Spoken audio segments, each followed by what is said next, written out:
Yeah, they are pretty close. And when looking at them, I don't think the initial effect of the artwork is really that apparent, but Magic cards are typically read from left to right, right? We've got the text, right? That's all going in this direction. So there is that natural, I don't know, sort of predisposition of reading things left to right. I don't know how culturally it'll matter, but most of the time that's where we're going. With the worm coil and with most creatures, we end up finding their head, and that becomes the focal point. Heads are most often the place that we focus on.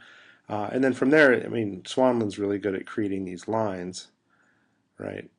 And then here we hit the edge, whereas here, the first thing we hit is another piece of it, which is pretty interesting, right? That twists around there, and then it brings us back here, and then there we go. So if I turn off the image and look at just the visual movement, that's what we're looking at. Like there's, it kind of twists around, moves through there, and then it sort of ends right here. Also, from the end of this movement to the beginning of the movement, like from sort of where we end the worm coil engine back to the focal point, which to me is an important part of the composition, it's a bit of a gap here, and it's pretty close here.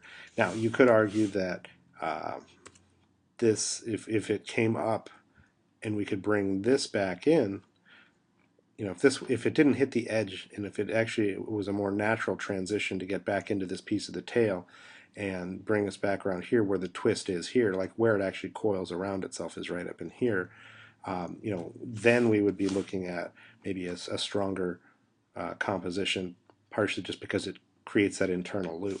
Now, a big part of that also is the way that the value contrast, the lights and darks, is used. I'm looking at these here, and places where we've got the contrast, again, focal point, we've got this nice little piece around here where those yellow pieces show up.